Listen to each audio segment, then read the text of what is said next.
I think I'm back. Box office staying power, a U.S. arms race for Hollywood productions, Harry Potter castings, and so much more on this episode of Beyond the Screen.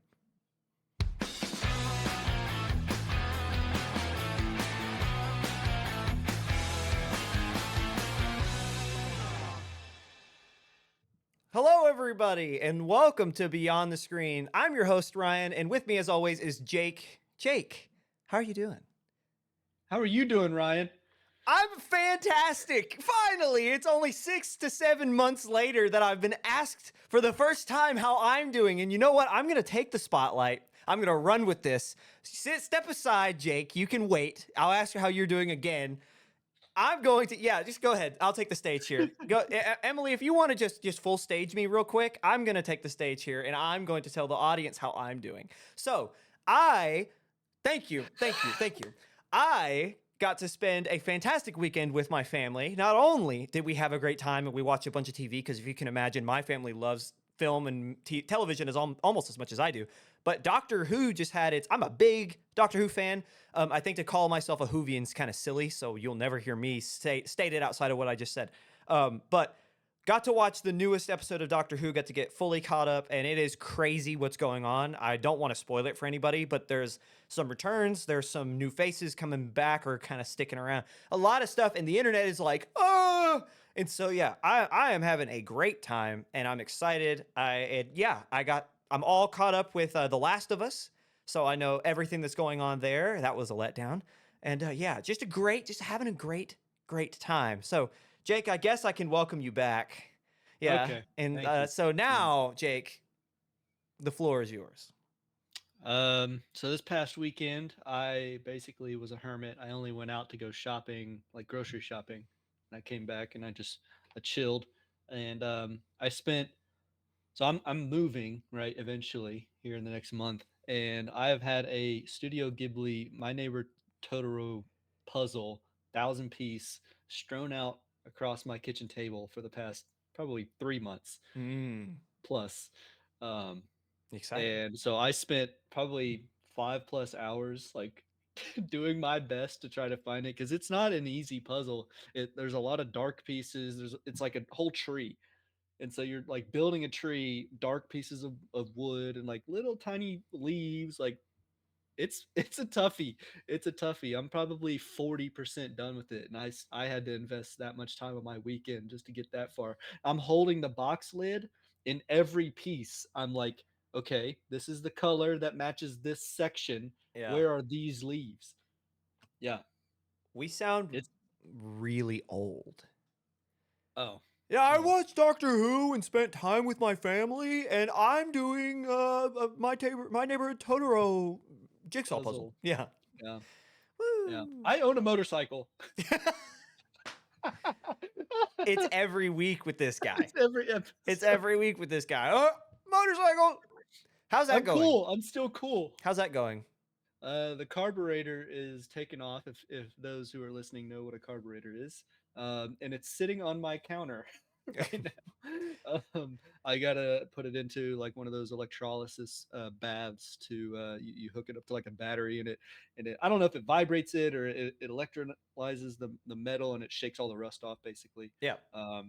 Just gets rid of impurities on the metal. So I don't have one, believe it or not. Sitting here in my apartment, I don't have one. So I got a buddy who's on vacation this week that I'll call to next week. Yeah. But I wish you that's guys kind of where could. it sits. Wish you guys could have seen this guy's counter, because he turned his camera. I don't want you to do it now, but he turned his camera before we were recording, and Yeah. it's just motorcycle parts all on this, like Yeah, the high top of his counter.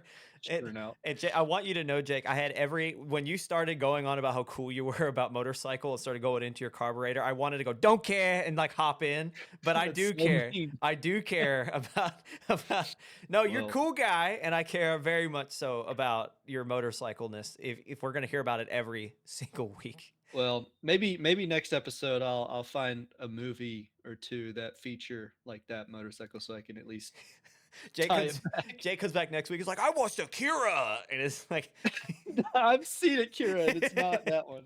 well, I mean, it would be on point, but I watch Akira every week. It's just another Ghost Rider this week. It's just another motorcycle Uh, themed Wild Hogs Also that not the week. right one. Yeah. Yeah. Anyway. I watched South Park where they made fun of motorcycle rushers. Yeah, Okay. yeah. And on that note, we're going to hop off of Jake's motorcycle and we're going to talk a little bit before we go into box office. We're going to give a lot of props to our director, Emily. She is, for the first time, she is fully running the first segment on her own. I have my hands off and she's going to be running the show. So, wasn't me.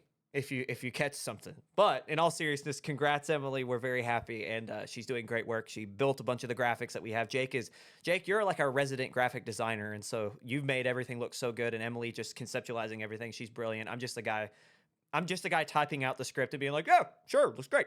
So thank you guys very much. And if you like the graphics at home, let them know because they deserve all the And if you props in the world. don't, keep it to yourself. Yeah, it wasn't me. If it was anyway. With that, we'll go ahead and hop into our first segment where we are talking about box office numbers as always. So, as you can see again, we got new graphics, ladies and gentlemen. You can see the top 5 in box office hits for this past week. A beautiful graphic co-designed by Jake and Emily. So, we'll go ahead and hop on in. So, starting off, finishing first is Lilo and Stitch. Disney's latest live-action remake reclaims its hot spot on the box office charts after earning an estimated $63 million over the weekend. As always, for our new listeners, I do want to preface, we are an estimated podcast because when we have time to record, Box Office Mojo is in the midst or the middle of or has not yet established and finalized their count. So there have been multiple times in the past, for our regular listeners, they'll know, where we've been like, yeah, this happened, and then immediately it changed. As is happening as we speak. Jake refreshed the page. So, quickly gonna go back over. Lilo and Stitch still finished first. It earned $61.8 million over the weekend, and has thus far earned $278 million domestically and $613 million worldwide. So, regardless of if these numbers change, the fact of the matter is, Lilo and Stitch in just 2 weeks has already become the second highest grossing film of 2025, passing Captain America Brave New World and just behind Warner Bros. A Minecraft movie. And I say just behind, and that's relative speak because they're still over 300 million behind. But when you go over 2/3 of the way in 2 weeks, who's to say that they won't be there in a week and a half?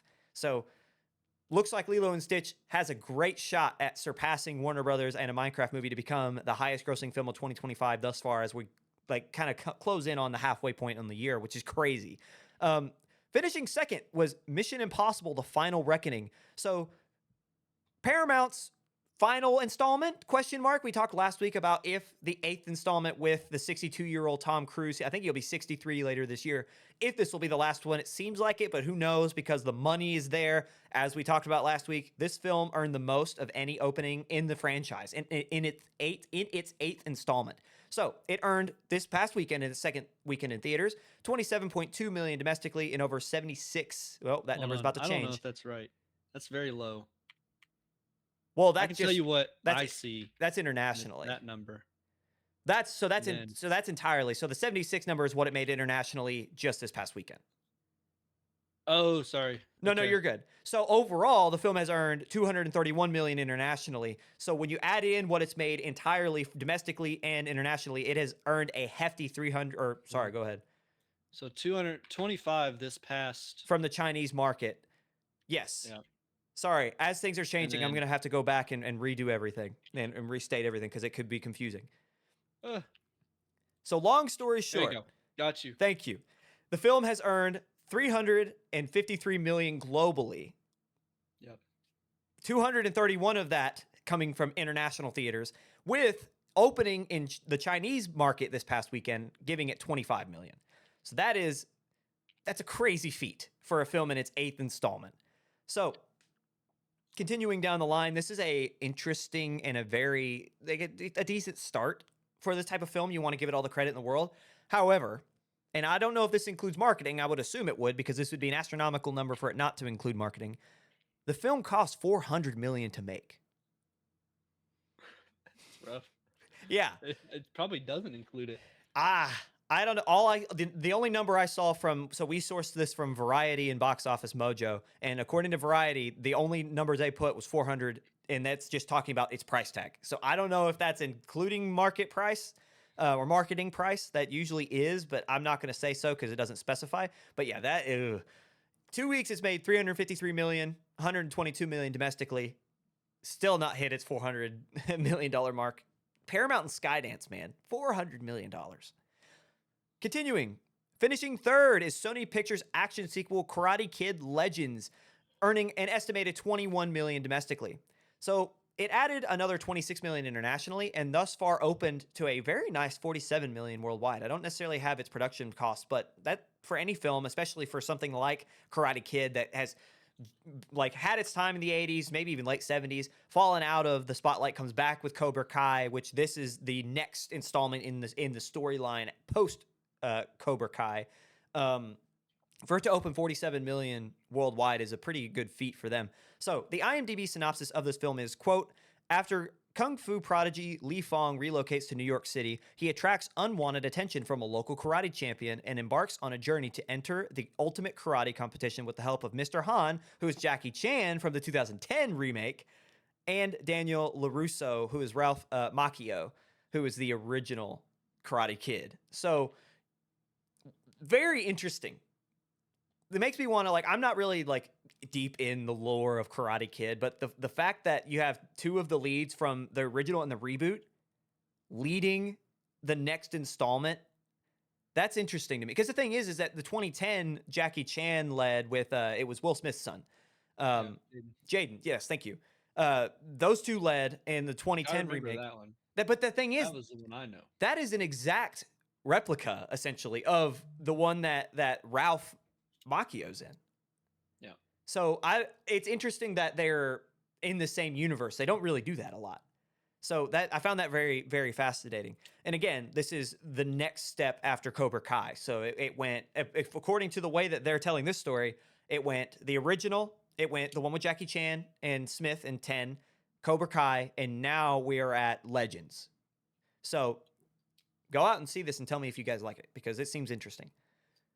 Going down to number 4 is Final Destination's Bloodlines in its third weekend in theaters from Warner Brothers. The horror film pulled in another 10.9 million over the weekend, increasing its overall domestic total to just over 111.8 million, and a worldwide haul of 230.7 million. So Final Destination is still kicking strong.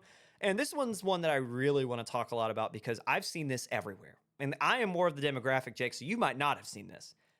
Bring her back. The Philippou brothers' sophomore effort at A24 finishes in the top 5. Everything I've seen about this film, it seems gruesome. I haven't seen it yet. That's what I'm saying. I've seen this online. I've seen content creators. I have seen so some of my favorite content creators are like, I don't want to oust myself here, but like Wendigoon and like Meat Canyon. They have their podcast together. Yeah, nerd. They're apparently, they're super in with the Philippou brothers, who, in fun fact, they actually started on YouTube.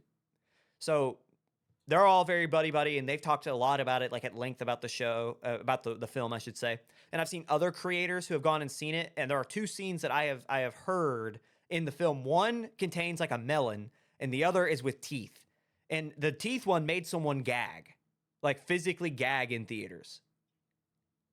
So I don't know what that says, but it's shocking. This film earned $7 million in its debut weekend, earning another $1 million overseas to pull over $8 million in one weekend for an A24 indie film. So despite the difficult subject matter and everything I've talked about, it's tough to watch. It is gory, it's gruesome, but also it apparently has a great story. Pulled in a 90% on the tomato meter and a very respectable B+ cinema score, which is rare for a film with such difficult subject matter, for it to have from general audiences that high of a review. So, Jake, what do you think? What's the budget? I haven't seen it. But it's A24. It's going to be low. Yeah. I mean, hold on. I can tell you. But yeah, that too. It's low, and they are likely shooting for awards. Right. Yeah. Well, this one won't win. This one won't win anything. 15 million. Just first 15? thing. Yeah, 15 to 20 range is what I just found. They'll get it back. I'm sure they'll get it back. Probably. They'll bring her back. Uh, I want to know where she went. Watch the movie. No, I don't. Nah. Yeah. So who's? Well, it's not the person in the. I don't know. I have a lot of questions, but they will not get answered. Go ahead. Shoot. Uh, Oh, you talking who's about for her? bring her back? Yeah, so who's her? Who's in the um Jonah? So Sally Hawkins is in it. I don't know if you Uh-huh. guys know who Sally Hawkins is. She Shape of Water. Yeah. Yeah. So uh great actress there, but I don't know the kid in the but I don't know if that's her or if Mm-hmm. Sally's the one that left needs to be brought back. But Yeah. um I'm surprised Final Destination's still holding fourth, but we don't really have like a I don't know, Lilo and Stitch is in its second, but like we don't have like a big debut like besides Karate Kid, and even that didn't do No, this crazy. week was kind of like your residuals from two major releases last week. We didn't really have like Yeah. it's kind of a slow weekend to be honest. I mean, it's still fantastic weekend. Just an average Right. weekend pulling in as much as it did. I mean, Lilo and Stitch in its second weekend down almost 60% from last week's earnings. Still 61% or $61 million. That's I mean, that's insane. So it's like but there's not a lot of change. That's really the biggest thing. I will say Sinners crossed the $350 million gross mark, and it's what seventh weekend in theaters. Yeah, and it No, just dropped out of the top five. Friendship, another A24 film, dropped to eighth this week, just barely hanging into the top 10. It did jump to over 230 more like theaters throughout the nation, no. but it has grossed a decent 12.3 million. I don't know what that movie was expecting. I can't imagine that it has a crazy high budget. I think I was within the demographic, but I didn't see a lot of the ads, so I must not have been. I saw a I don't good know. number of them, but but I don't know. It's like it kind of just fell off. Even though I'm sure it's good, I think somebody went and saw it. Was it in our friend group or somebody? I don't know. Did Emily go and But it see was Friendship? I don't think she did. She's not. She doesn't. I don't think she did. It wasn't us. okay. So Let me look I up look the forward budget. to it when it hits streaming because that's HBO. I think A24. Yeah, they have a deal with Warner Brothers to go to Max. Yeah. Yeah. I look forward to that one I if mean, I'm the gonna film watch. only cost 6 million to make. I And think. I No, just no. guarantee if they keep it what I think I'm wrong on that, but keep going. if they keep it in theaters, but I don't know. I think it's too good a movie just to stop there. But it is A24, so I don't know. They might not spend a lot on marketing. That might be.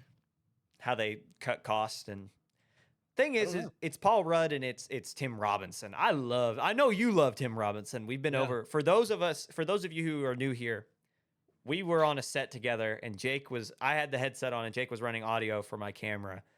And I just hear him with like just throwing out the Tim Robinson references the entire time. This man goes, I really like Tim Robinson. Like, I know. Yeah, yeah. I know. You proved that. I was like, for 40 seconds, I thought it was a real pig, a Yeah. real mouse. Yeah. Yeah. Yeah. Um, so I don't know. I don't. I went and saw Lilo and Stitch, and I think the hate has died down because everybody kind of like, oh, next thing, moving on. Yeah, the thing is Um, too is that like families, they're gonna go see it either way. Like yeah, it's in that niche where it doesn't matter if it sucks. Like people are gonna hate it and it's gonna have a terrible like the reviews on it can't be good. one of those hate watches. Yeah, yeah. But it's like the thing is that like your average grandma is gonna take her three grandkids to go see it regardless. They don't care, which is It's got a fine. 7 out of 10 on It's IMDb, actually got decent reviews. 70% on the tomato meter from Rotten Tomatoes and a 93% on which Fandango. is to me a 70% on Rotten Tomatoes is not that good. It's average. I mean, it's still a fresh. Like it's not. It's kind of yeah. No, you're right. It's if it were a 60, I think it'd be a what do they call that? A splat.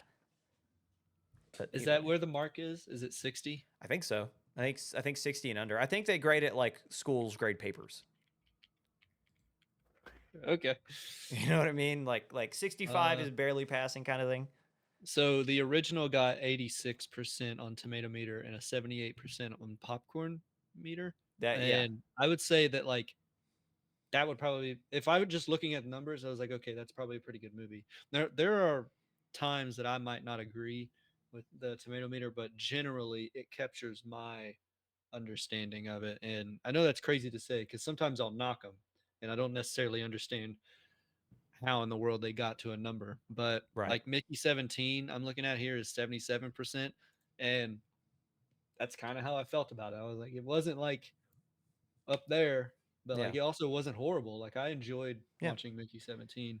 Um, and I'd give it a 77. I mean that hits it right on the knot. Yeah. Now Sinners at 97. I don't know. I've not seen Sinners, but from the amount of people who love it and what you said, Ryan, I don't think they're probably that far off. I would say it's a pretty good film. Or did I you not see it? I know I saw Sinners, and Okay. I'm agreeing. What you said the number was 97. Yeah, Yeah, yeah. Like it's almost perfect. that is around like I would probably give it around the same. Like if Yeah. I And usually it's got a 96% popcorn too. yeah, like I would be so for those again, you're referencing the popcorn. I want to make sure people know. So on Rotten Tomatoes, they have two different like gauges for film. So if we what I reference is the tomato meter, which is critics. If you hear the popcorn meter, that's what audiences are reviewing it. So reviewed highly by both critics and audiences is what Yeah. you're saying. Yeah.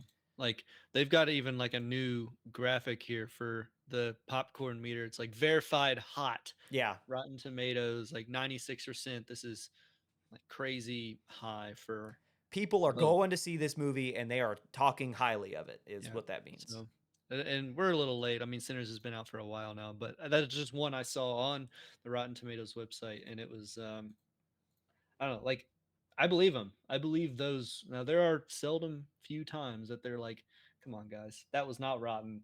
That was Yeah. peak cinema. I find it, and I think this is going to be our last little bit before we go ahead and change topics here and move on to the next segment.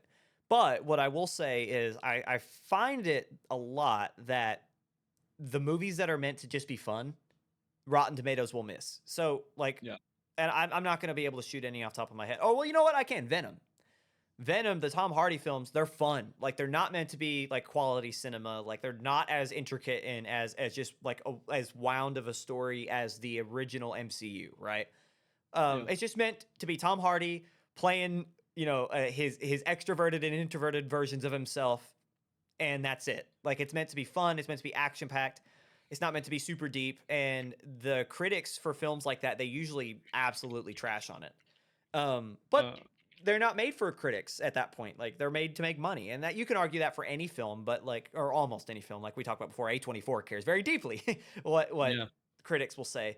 But like you see that a lot is like Venom. I think Venom has like a sub 60 or 50 rate. It's 31. Yeah, it's Which from is the tomato, insane. but its Yeah. popcorn is Is like 80. yeah, like that. That's what they'll do, and And that's I would agree with the popcorn. I would say yeah. 80 is probably correct. Venom is good. Like Venom is fun. But again, it's like we've talked about. This is something we've talked about at length on the show. Is like just watch it for fun's sake because you get fans. So like I referenced Doctor Who, and this is a perfect example. Doctor Who has it. I have very toxic fandoms that I'm a part of, and I don't mean to be, but like Star Wars and Doctor Who, right? People are gonna trash on anything.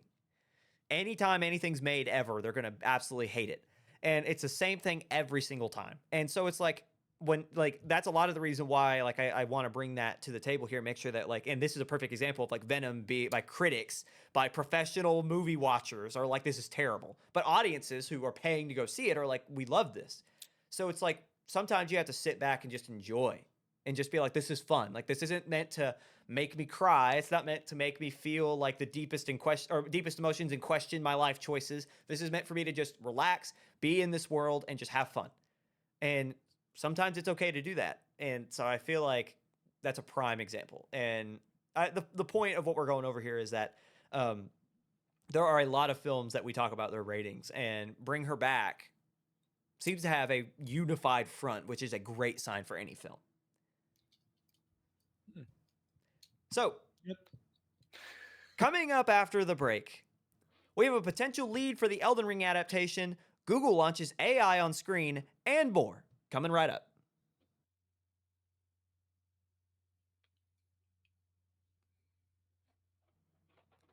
And welcome back to Beyond the Screen. We're going into segment two, our cinema news. Thank you very much, Emily. You've been absolutely fantastic. And again, guys, give credit if you like the graphics we use. Let Jake and Emily know because they worked very hard on these. So, with that out of the way, we'll go ahead and move into our first story here. Kit Connor and talks to star in Alex Garland's Elden Ring adaptation. First reported by Deadline, Garland is Garland is rumored to be in deep conversation with Netflix series Heartstopper and Civil War star to lead the Miyazaki and George R. R. Martin adaptation. While we have no knowledge of any official offer yet, the report described how Garland and Connor are reportedly far enough in negotiations to be ironing out potential scheduling conflicts. While we might know a potential lead, story details remain scarce. So, Jake, what do you think about a Kit Connor leading Elden Ring adaptation? I have not seen anything he's in. Really? Um, really. I do not know of his work. I mean, Wild Robot apparently. Yeah. Which so I do know his work. Who was he in Wild Robot? Bright Bill. He was the dang goose, the duck. Or, I don't know. Was it a goose or a duck? I don't remember, dude. I'm looking. I'm No, it's actively okay. like seeking out. I think it's a goose. We're going goose, Canadian goose. Um, that's odd. 'Cause I've only ever seen photos of him like with see-through shirts. Well, I mean, Heartstopper, Yeah, that's like, yeah. yeah. So he's buffs too. So like and like the thing about I don't know if you guys have played Elden Ring at home or Ryan you have, but they aren't like particularly tan unless you like build your character to be like that. But most of the people you find in game, the NPCs, are very pale, and just the image that we have of him um, for our graphic, that is a pale ginger guy. Yeah. Putting him back So up I on think screen. I mean, I don't know. The photo might not be doing him justice. He looks a little rosier in the photo I pulled up on Google, but um, I think he'll play it, and he's fit in most of the photos that I see of him. So he's gonna look great in a set of armor. That's all I can really do is judge him by the by his appearance because I don't, other than Bright Bill, which was a great voice acting, Yeah. but I've never seen him in live action. So I look forward to it. Yeah. This is one of those things where it's like you got to just trust the creator because I don't know a lot. I know Civil War. I think Kit was fantastic in that. But other than that, he's unestablished. Like really, like this is a guy who those roles you've talked about with Heartstopper, Civil War, and the Wild Robot are really the three roles I know him for, and he's been great. And so I feel like you allow the creator to kind of find the guy he likes. My only concern is that with Elden Ring, as we talked about previously, it's like you don't really the main character is not like the point. Yeah, and they don't talk. No, no. And so it's like you're gonna get someone in there that will pull people in seats. But like I see this casting and I'm like, exactly what you said. He's kind of a heartthrob, and it's like, is this just gonna be a classic action adventure type where they're just taking the same story but like watering it down? Like that's my big concern. Alex Garland. Probably. I mean, think about Civil War and think about how gritty that is. So it's like it's definitely in the cards, and And this obviously is not Captain America Civil War either. right. Yeah. So Yeah. it's like this is Civil War. Like not like the MCU Civil War. This is the A24 Civil War, which was Yeah. This is very Afghanistan or Middle East conflict, no, no, right? no. That one No. is Civil War is the one in America. That's like the Oh, future I where know what the Civil War. no. But I mean No, like but yeah, in this film. he's. I thought Was he in his character over? I don't remember that. Maybe I'm mistaken. he does not star in Civil War. He stars in Warfare by A24. Oh, then that was a problem with my source then. Empire, Oopsies. Warfare. Yeah, sorry. Same So difference. Warfare just came out. A24.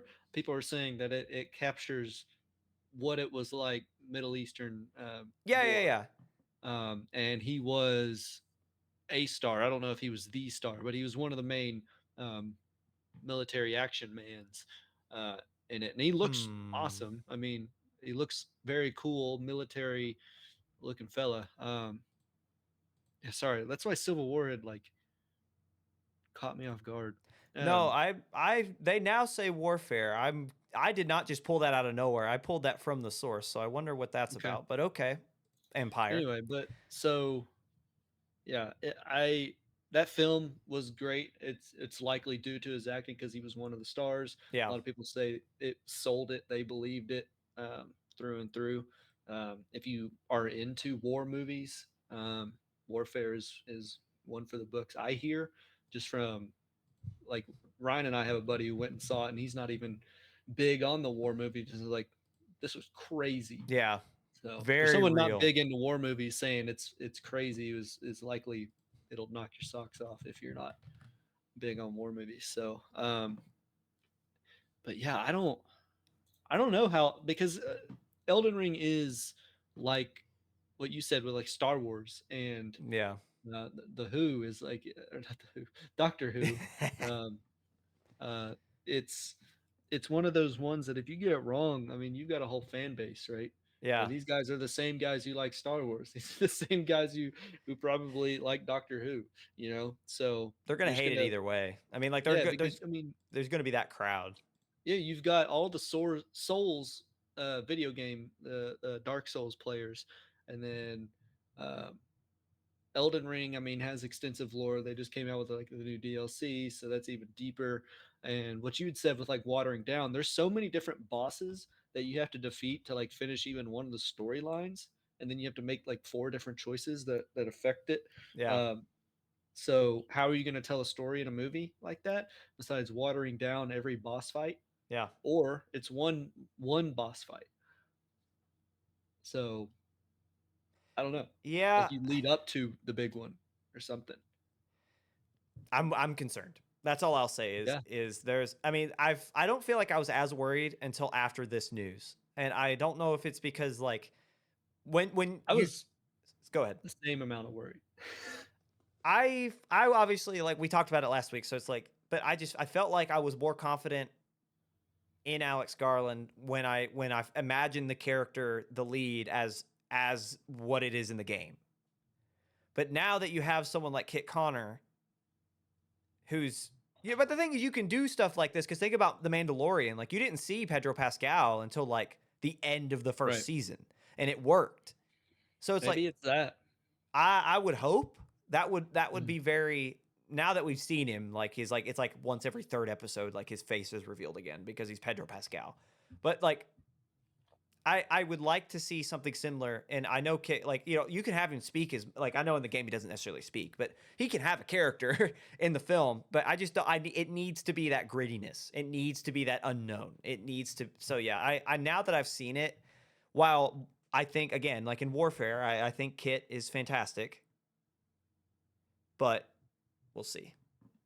Yeah, I remember when I played Elden Ring, it was like every turn was like you can never believe anything.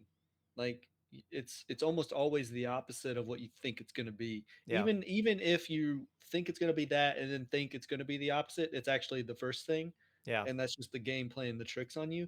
Like there are times where you're supposed to jump off the cliff, but you really don't want to because fall damage is a thing, but it yeah, actually works. And then there's other times where there's like a fake wall that you can just dodge when you dodge you do like a little roll like a yeah, tumble yeah, on the yeah, ground yeah, and you just phase through it and secondary like there's monsters that hide, there's monsters that like I've talked about in the last episode, they just change their patterns. Like they have a certain pattern and then you hit like the halfway mark on their health bar, completely change patterns, hit a new state, evolve or whatever. yeah, And it's Elden Ring by itself, which I'm sure Dark Souls is like that as well, is it's just deceit everywhere. You can never trust a single thing. So I hope to see that. And I trust George R. Martin will do great with the story. It's just like there are some things that has to stay to make it a Souls game. yeah. It just needs to capture that. I guess like it needs to I don't know. There's a reason that this hasn't been an adaptation up to this point. Like Yeah, it's very hard. yeah, I don't know. I'm concerned. That's all I'll say. I am concerned. Anyway, We'll go ahead and move down the line here. Our next story: Google launches AI on Screen, an initiative to fund short films about AI. I wonder why. In unison with Range Media Partners, the overall goal of the partnership is to commission, quote, short films from filmmakers and a range of voices across genres that delves into the complex relationship between humanity and AI, and that's from Variety. The two companies look to find stories that resonate with an audience's humanity while exploring emotional and ethical dilemmas when humanity mixes with intelligent technology. For the next 18 months, the companies will produce a number of short films with the goal to turn two into feature length films.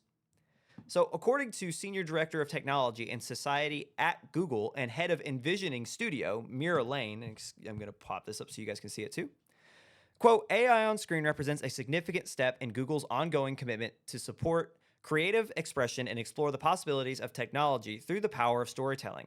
Especially as AI moves out of the realm of science fiction and into our everyday lives, narrative films present an opportunity to explore and showcase the ways we want to coexist with this technology.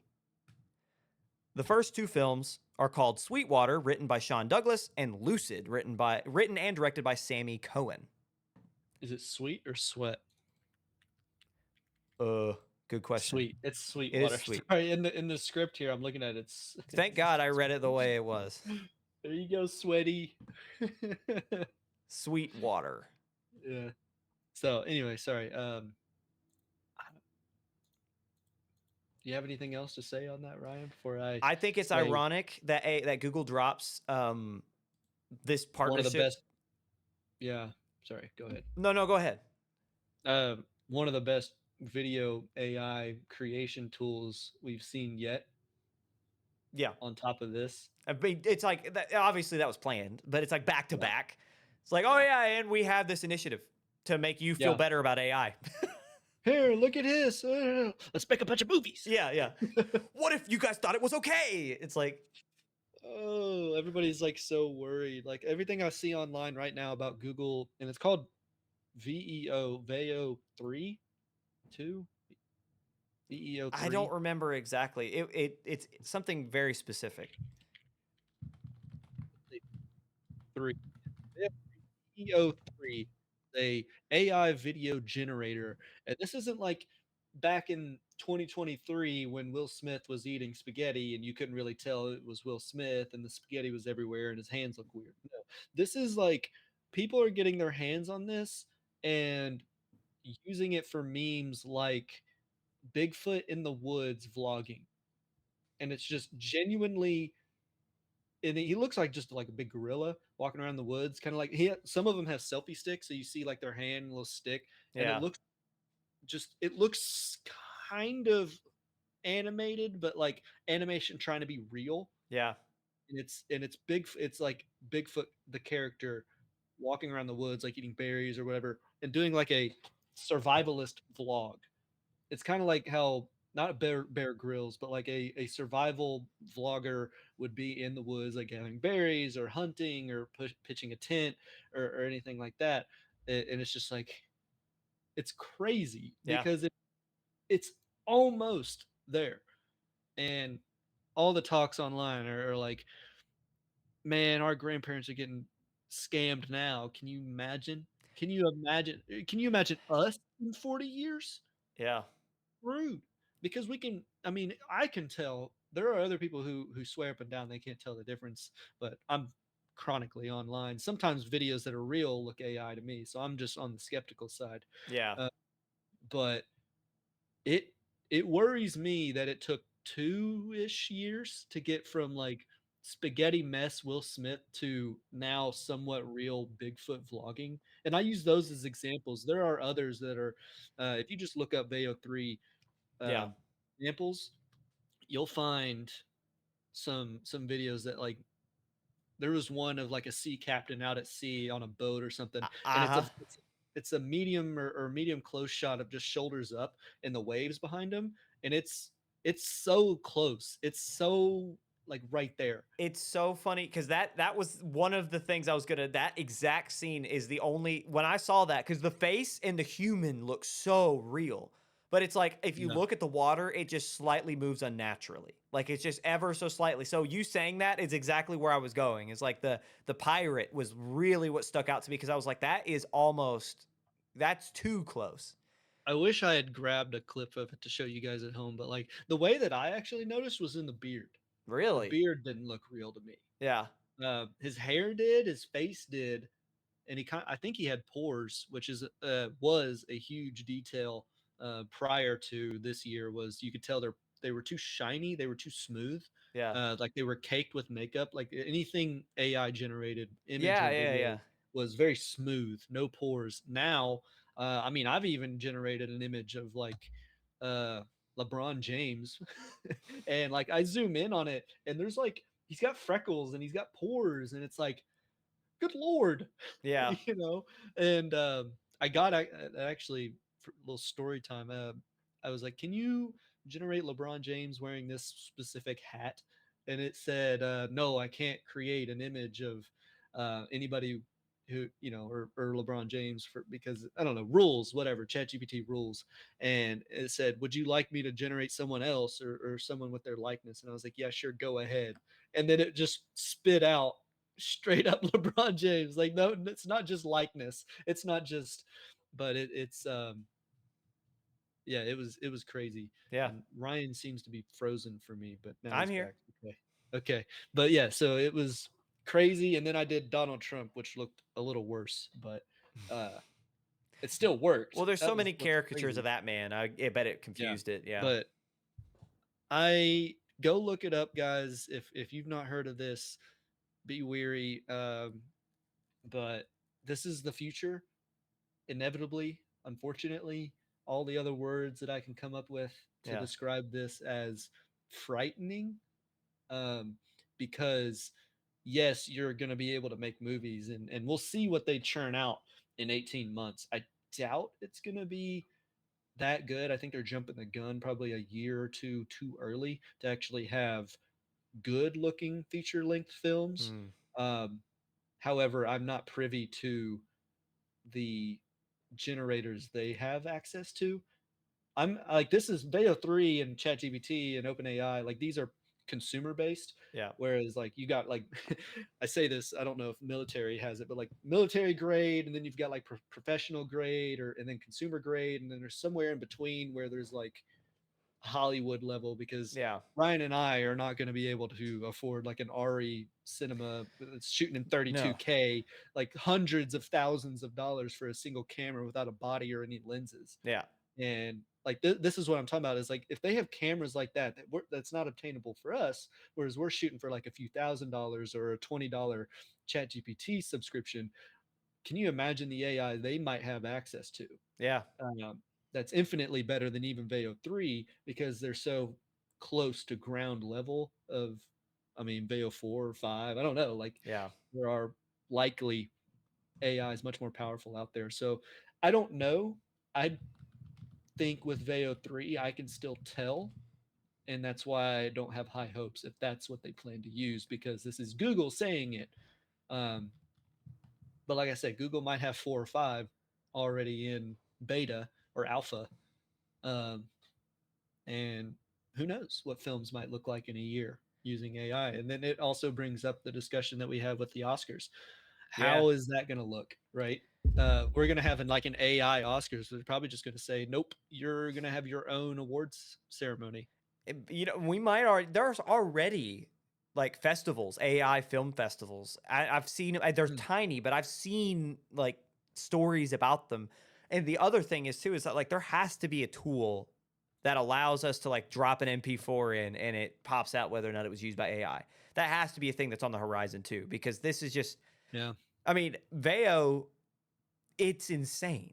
And you talk It, about if there are maybe a year or two behind the like jumping the gun by a year or two. This program's for 18 months. yeah. So it's like they're hitting right in that mark. And if anything, what this tells me is that they're buying time because they're close. They're close to where they want to be. And what they want is to, when they're ready, they want to already have this project cooking so that they could just pop it out and it look great. when you like what you're saying about it, they seems like they're a little early and stuff. When you take a look at the real details about AI on screen, they're funding and helping to produce for the next 18 months a bunch of shorts, and two of them are going to be feature lengths. And in 18 months, maybe they'll be ready.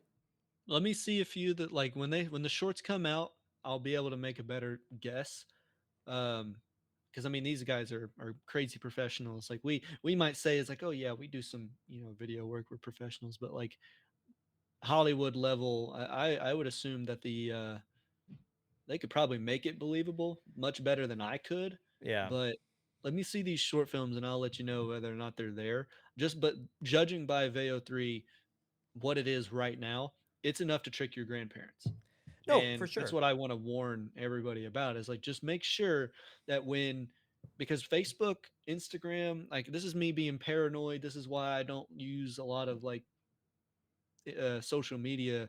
Like I don't put a lot of stuff on there. I don't post a lot of photos, but like this is now the reason why you shouldn't because a single photo or hell 10 of them from your Instagram, your 10 most recent photos of your face, smiling, frowning, doing whatever people post, like group photos, whatnot.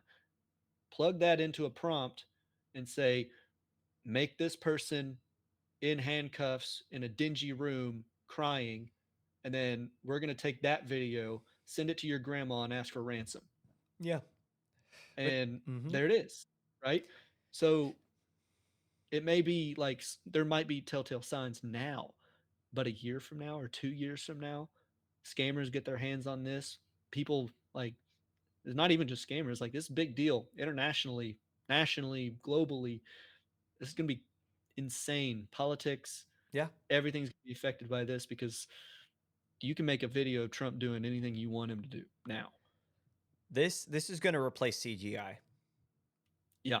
Like it's This gonna. is We talk about like, oh, Oscars are like, you need to tell us when you use it at some point in like a decade, and it won't be that long. But let's just say a decade from now, they're gonna just put a real life actor. They don't have to, but they're gonna put like an actor in front of just whatever, and they're gonna say AI do this, and all of a sudden that person, that actor who is acting out the scene, is all of a sudden in downtown New York, like, and he's just walking in a room, like yeah. not even a green screen. He's just walking in his bedroom. I foresee I mean, I know that the people in power, the legislation is not going to be able to get ahead of this or stay ahead of this, but there's got to be some kind of like rules to at like it is illegal to not have metadata on the code of these videos Yeah, or something. There's got to be something that tells people it's AI. There's got to be some built-in softwares in your phones. There's got to be protection. something that detects it and flags it, and it has to be integrated with every single thing you use. You would like to think that Apple Yeah, and Samsung and LG, who phone producers, would be like, would be able to do something to where they're, hey, AI, detect AI, and like, it's yeah, like anytime you like it's, so it's not even from like Instagram or TikTok. So like when you scroll by, your phone will just be like, hey, there's a high possibility this is AI. It just tells you, or like a little yeah. pop up or something. Who knows? I don't know. Like I can be fear mongered into this. I'm also a big proponent in using AI as a tool. Yeah, Like I'm super excited to see like Veo 3 get used. It's just both sides of the fence here is yeah, it's awesome, it's great, grass is green, but what does the future hold if we don't keep a tight leash on yeah, this guy, right? yeah, Because as soon as you let it loose, I mean, we've already seen it with OpenAI jumping the gun and not having and Google and Microsoft not having the proper constraints mm, and the things you can get AI to do. I mean, with the Fortnite discussion we had yeah. 2 weeks ago, like without the proper constraints and people trying to get their product out as fast as possible. Now you have Darth Um, Vader saying slurs and yeah, yeah, I mean, it's Darth Vader slaying slurs today. It's videos of people locked up in basements asking for ransom money yeah, tomorrow. So yeah. I think that is a great hopping off point for this one because we have one more to go in this segment before we jump to our last. So, the next story, Texas passes Senate Bill 22, heavily increasing state spending on film and television industry. So, this SB 22 incentivizes not only, as we talked about, television and film production. This is a part of an arms race that we have seen. A number of weeks ago, we talked about Donald Trump, and I hate to get political again, but this is exactly what this is in response to. Great. Yeah. Great. 100% tariff on everything hit, and now all of a sudden there's an arms race. So we've seen California, we've seen New York, we've seen Atlanta or Georgia, I should say, and now Texas gets in on the action. They're like, hey, we want people to come to us. So how do you do that? What was our biggest point we made, Jake? We were like, hey, you want people to film in America? What was our big point? Incentivize filming in America. Make it cheaper. Make it cheaper. Texas has hopped on that bandwagon in a big way. So historically, the state has spent about $40 million on production. So you go straight to Texas, you go and you ask for a grant. They would give you some lot of $40 million if you were successful.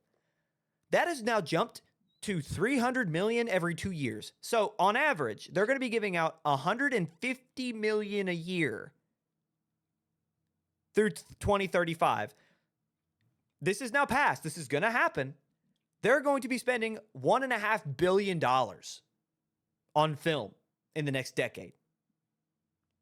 Again, this is the latest in an arms race. So when you compare the states specifically, those states that I had named, Georgia awards over $1 billion a year with no hard cap. They just say, "Hey, here you go." Like if you try to come here for the film industry and you apply for a grant and you win, it doesn't matter. We're just going to give it to you. New York just raised its yearly limit to $800 million, and California is right around the corner about to raise their entertainment spending. The bill found serious support from big Hollywood names and Texas natives Dennis Quaid, Matthew McConaughey, Woody Harrelson, and Taylor Sheridan, with Glenn Powell and Owen Wilson expressing support via social media. While this might sound like competition, it seems like the state wants to keep its own stories at home. So this isn't necessarily Texas saying, hey, like Hollywood, we are competing with you. Hey, Georgia, Atlanta, we are trying to take your industry. From what I had seen and from our sources here, Texas is trying to keep their stories at home. So a lot right now of stories being told in around the area that use the setting will use New Mexico. They want to keep that. They want to say, don't leave. And they have a ton of support. So Jake, what do you think? I was looking up Kentucky's incentives because I know that recently Kentucky was doing like a big push, but I'm definitely not in this like like I don't know. This is like grant money, and Kentucky does a lot of like tax rebate. Incentive, Yeah. credits. So there is like an annual cap of 75 million total with up to 10 million per project. Additionally, 25 million is allocated for continuous film productions. Um, but it is majority of refundable tax credit of like 30% of Yeah. qualifying expenditures. Kentucky's half is what I'm hearing. Kentucky is like Yeah. every 2 years we're pumping out about 150 at least allocated for this, and Texas is 300. Which is, I mean, well, yeah, Kentucky's huge. Like, we're kind of the crappy end of the stick that like not a lot of people come here to film, even though it's beautiful, Yeah. and they crap on us, saying yeah, I guess we're not as good as Texas or New York or Hollywood or whatever. But to be proven, uh, if Ryan and I have anything to say about it, and our friends elsewhere, but TBD. TBD, we'll see. But I think it's a big deal. Now, who knows what type of films will get made? I mean, there's cities like Atlanta, and I mean, Texas has like three major: Houston, Austin, and what's the other one? There's a third one, Dallas. Yeah, Dallas Fort Worth. Yeah. So three major cities there that take maybe an hour to or more to fly to each of them. Yeah. I think, but I don't know.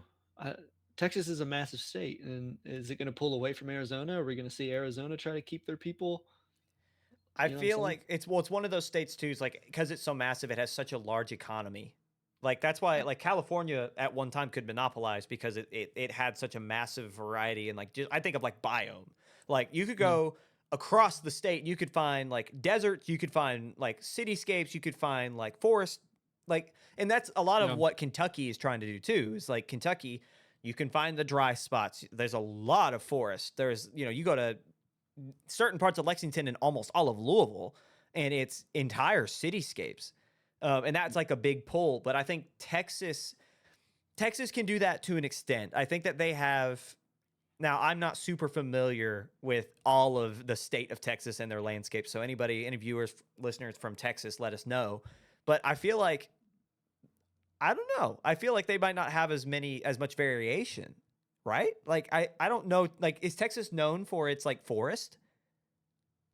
No, I guess I only think about Texas as like a hot city Yeah, like for like dry. desert. Yeah. Yeah. But they have beaches, right? Yeah, the Gulf. Um, I wouldn't put it past Texas to not have some kind of forested, wooded areas. I Yeah. mean, Can it's they not just also all. like can they pitch to production companies or product like just productions and say, "Hey, you can do anything here." Can they do that? That's where I'm interested. Yeah, I just looked up a photo, but I can't read it. Anyway, trying to find. There's a piney woods, but it looks like a bunch of pine trees with like low grass vegetation Mm, and a lot of like more sandy like soil. yeah. Oh, they have marshes. Sorry, this is like the Gulf side. So it Um, like it's not going to look like there's some like Florida marshes, but it's going to be marshland. there's like prairies. They have prairies. They have um, like a savanna type, so like grassland with light brush, like Wow. See, I didn't know that. bushes and whatnot. Yeah. Um, so marshes, the savanna like brush area, prairies, um, more kind of prairie looking plains, brush like, still kind of like that, more arid plains. They have like a rocky landscape as well. So they get Yeah. a little rocky up in the northern part. And I'm just scrolling through like a biomes list of Texas right now. Yeah. More desert that looks, I think that butts up to like Mexico. So it's what you would expect plus Gulf side marshes. Yeah. Um, and some forests, but nowhere near like redwood forest or nowhere near as dense as like Kentucky, Yeah. eastern Kentucky forests. They have Um, variation, but you still would need it. You still would have a specific like yeah, yeah, like it's like you could come to Kentucky with anything or you could go to Georgia with anything.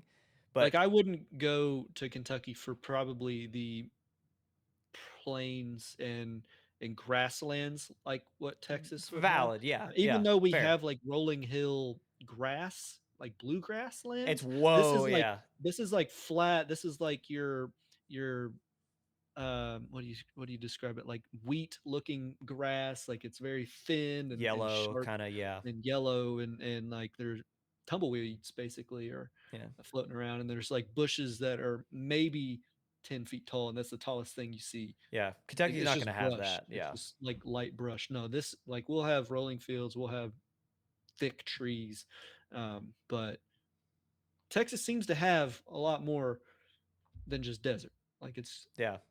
it's somewhat even out. So I foresee Texas doing very well.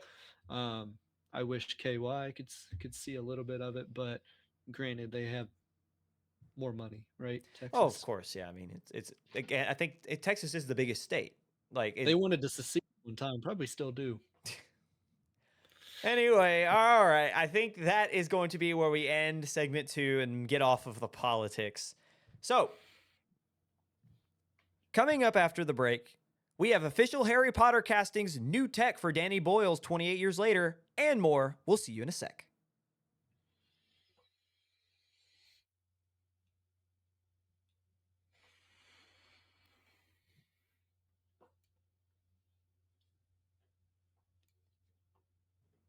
And welcome back to Beyond the Screen. You made it to segment 3. We're an hour in. So, as always, we want to thank you for being with us this far.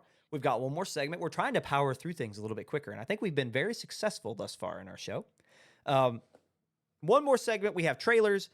We have what you should know. We're bringing it back. We're running it back. We will tell you what you should know before you go at the end of the segment. But first, thank you for being here. We really appreciate you. We love just chit chatting. I mean, we're both yappers. So just again, thank you so much for being here. Give us a like, give us a follow. Um, have fun with us. That's all. So moving along, as you heard before, HBO Harry Potter series releases official casting for title characters, which is big. We've been hearing a lot of casting news over the past, what feels like forever, probably a year. Now we know who the titular characters of Harry, Hermione, and Ron will be after more than 30,000 auditions. Dominique McLaughlin, Arabella Stanton, and Alistair Stout have officially been cast as Harry Potter, Hermione, and Ron. According to, and this was, excuse me, I'm trying to figure out who said this. Showrunner Francesca Gardner and director Mark Mylod in a joint statement said, quote, after an extraordinary search led by casting directors Lucy Bevan and Emily Brockman, we are delighted to announce we have found our Harry, Hermione, and Ron. The talent of these three unique actors is wonderful to behold, and we cannot wait for the world to witness their magic together on screen. So, they're kids, so they don't have a lot of previous experience, but I was kind of surprised to see just how much they had up to this point. While not a lot, two of them have really heavy hitting stuff. So, McLaughlin was featured in the recent Sky series Grow. So Sky is a network in over in the UK. It's not the BBC, but it's like if you go over there and you watch TV, it's like the BBC, Sky, and whatever. So Sky series Grow with now Harry Potter co-star Nick Frost, who leads that one. Stanton recently starred as Matilda in Matilda the Musical on the West End throughout last year, which I've seen a lot of people say when they watched that, or whoever did watch it, that when they learned that she was now Hermione, they were like, oh, it makes so much sense because she played a similar character as Matilda. So a lot of hype for those two especially. But as for Stout, this is his first major role as Ron Weasley of all people. So other cast members include John Lithgow as Dumbledore, Janet McTeer as Minerva McGonagall, Papa Acedu as Severus Snape, Nick Frost as Hagrid, Luke Thallin as Professor Quirrell, and Paul Whitehouse as Argus Filch. Filming is set to begin this summer. What do we think? I don't mind it. I think this is awesome. I did not know about the Matilda, so that like bolsters the opinion I have. There you go. There's a picture of the kids, and they were the prior ones from the movies. So honestly, like this is probably gonna be awesome. I'm still waiting on Snape, man. I want to see I want to see uh, Papa. Like I don't know how they're gonna do it. I believe that they're gonna be able to. It's just how are they gonna make him not hot? Isn't that what we The isn't that what we AIDS-long always? question. How do you de hot a man? I don't I know. don't know. Put a greasy long black wig on him, I guess. I feel like he can do it. We've talked about this He's still gonna before, be hot. haven't we? The Squidward meme. Oh no, he's hot.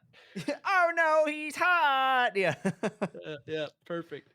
Um, What is it? so I don't know. I look forward to this, and it. I mean, it being HBO, I'm.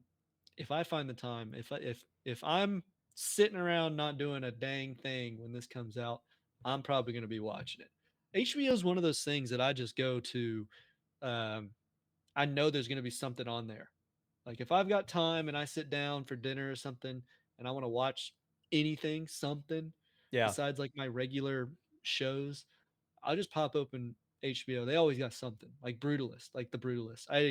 It was 3 hours long. I didn't make it through it. Like I think I'm an hour and a half into it. I'm halfway, but I was like, oh man, the Brutalist is on here. Yeah. Like heck yeah, and I turned that thing on and I know exactly where I'm at. I haven't forgotten it, but I Dude, know. I love HBO. Like Yeah, it I is a enjoy. fine service. I watched The Pit, and that one's a Max original. Gonna soon be renamed to HBO Max original. Like they just come out with good shows. And then what's the mushroom one?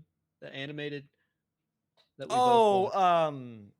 Yeah. it's yeah. We talked about this very recently. Common Side Effects. Common Side Effects. So it's a animated like this story is so good. It's so Yeah, good. that's an Um Adult Swim, which is I think yeah, also they so either have a deal or they're owned by Warner Brothers or something. That it does air on Max. yeah, so Adult Swim's on there. I don't know if you can get Rick and Morty from that partnership or not, but A24's got the partnership with it, so that's why the Brutalist I think is there. I think uh, was Nora shown on it? I know it's not No, AT&T. I saw No, Anora on, is it something else? I think it was That's what I Prime. was it Prime? Okay, but I don't know. We're talking up HBO, and I get it through my phone plan through AT&T, Yeah, um, which is awesome. But if you have to choose like a streaming service, I think HBO is right there. I think you have to get it. Uh, Netflix, I don't. There are some things on Netflix that I seek out, and I'm like, oh man, I have to have Netflix. I don't have Netflix personally, and I am not sorry. Like I don't need it, but like HBO, I'd miss it. yeah, Of all of them, it'd be HBO and Crunchyroll are probably my go-to, yeah, my two. And I'm yeah, I watch anime, all right. When I talk about my regular shows, I'm talking about anime.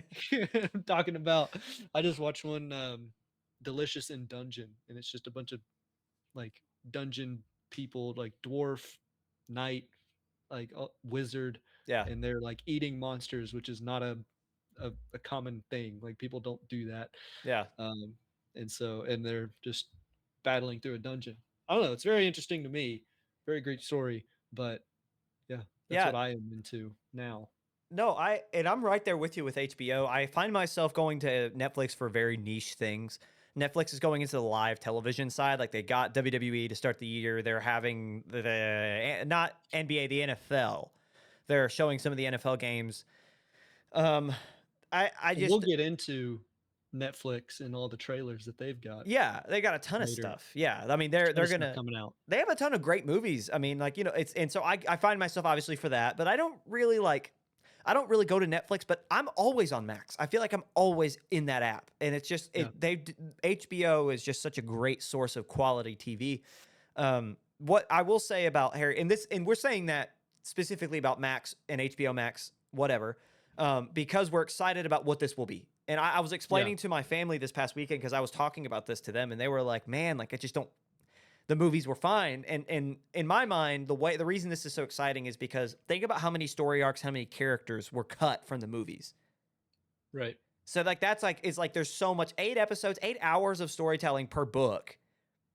It's going to be fantastic. Like it's a great way to really delve into the entirety of the wizarding world.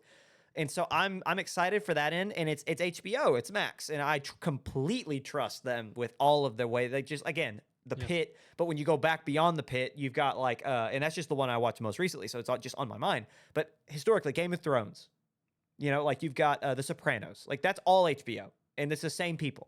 So I'm very excited for that. But a point that I want to bring up too is like these kids are like they're young, dude. They're like yeah. 9, and it's like So they've got plenty of time to actually flesh out the whole series. there's that on a positive note, but my main concern is that like will they even be able to understand the hate that's going to be directed at them because the internet's such a nasty place, and it's Yeah, like they're at an age where like they were born in like 2014, 2015, or no, 2016 at this point. See, that's how old I am. So it's like they're like ooh, yeah, oh I know no. where I was. So yeah, same. So it's like these kids were born like not long ago and they grew up with this. So they're already online. They are. And Yeah, it's like yeah. when they see this, like this was a conversation I was having, was like when they see that, because people are just gonna hate to hate because it's new and it'll be different. And it's like, I feel like they're a little better off than maybe Star Wars. yeah, Like, but I not think by a Potterheads are lot. somewhat forgiving. Maybe, but I could already see it. It's like because as a kid, it's just you're such a like they're babies. Like we see in the image like they're children, and so Yeah, it's like I can easily like you wonder why child actors like they go like in America especially like why we have so many horror stories about childhood actors growing out of that and having problems and getting in legal trouble. yeah, It's like what did I do? Like why do you hate me? And it's like because you're not Daniel Radcliffe because you are a part of something that's new, and these kids can do it perfectly, and you're always going to have those people. And so it's like that's like my main concern. It's nothing to do with the story. I actually think I'm really like when it first was announced, I think me and you were actually like, but now like I know I was like skeptical, but after hearing about like how they're gonna do it, the hour long 8 episodes, the idea of like there's so much in the books that weren't explored that you can like really grow into. So it feels new and unique, but it's also more source material. I'm on board and I'm excited. yeah. But it's just I think that's as more comes out, it'll yeah. help. Yeah. like they've done a really good job with everything in pre-production that we've seen, and they start in a couple months. But that would be, if there's anything that has me like worried, it's like that. It's like these kids, how are they going to be prepared? Because it's Harry Potter. Yeah. So Well, I mean, working on Matilda, like I've seen the movie Matilda, right? So I mean, I don't yeah, know. I it can't is. argue that point as well, It but is like, Matilda on the West End, which is certain to an extent. Yes, like the West End is the UK's version of Broadway, and it's older than yeah, Broadway, but you know what I mean. And so it's like right, that's a big deal. Like that's like, and you can make you can make that argument. But what I will go further, and I like these kids. There's no way they grasp what they're getting into. There's no way there is. They cannot. There's no way. yeah, Incomprehensible. There's just they cannot understand. There's a solid chance that these kids' parents were young when Harry Potter came out. Like children. yeah, But yeah. I mean, that's their parents could be, I mean, 30 something, 40 something. So that's where we're at. If they're yeah, 9, they could be early 30s. And Harry yeah, Potter came out in the 90s. So yeah, it's like this is what I'm saying is that like this is something that like predates almost even their parents. So it's like you think about how big Harry Potter is, you think about how big the movies got, and you think about the yeah, wizarding world at Universal. It's like how can as a 9-year-old you comprehend this? And then now you add on top of it what I was saying earlier about the hate that they're just going to get just for existing now in that space. It's like, why do these people hate me? What's going on? I don't quite grasp the role yet. Like I have a lot of worry from that end because it's going to be yeah. hard on anybody. But now that we see them, it's like they're so little, like, oh Right. man. Like but again, in terms of the story, I feel completely His, Ryan's motherly instincts are coming out, and he just wants to protect them. my I children. get it. I get it. I think you're not wrong. I don't think it's going to be crazy. I still want to believe that the Potterheads, which is I think is what they have self-proclaimed or forcefully been placed upon, um, the Potterheads, I think can be forgiving much more than the Star Wars fandom, and I'm not sure about the Doctor Who fandom, but I know how They're not. gruesome the Star Wars. They're not.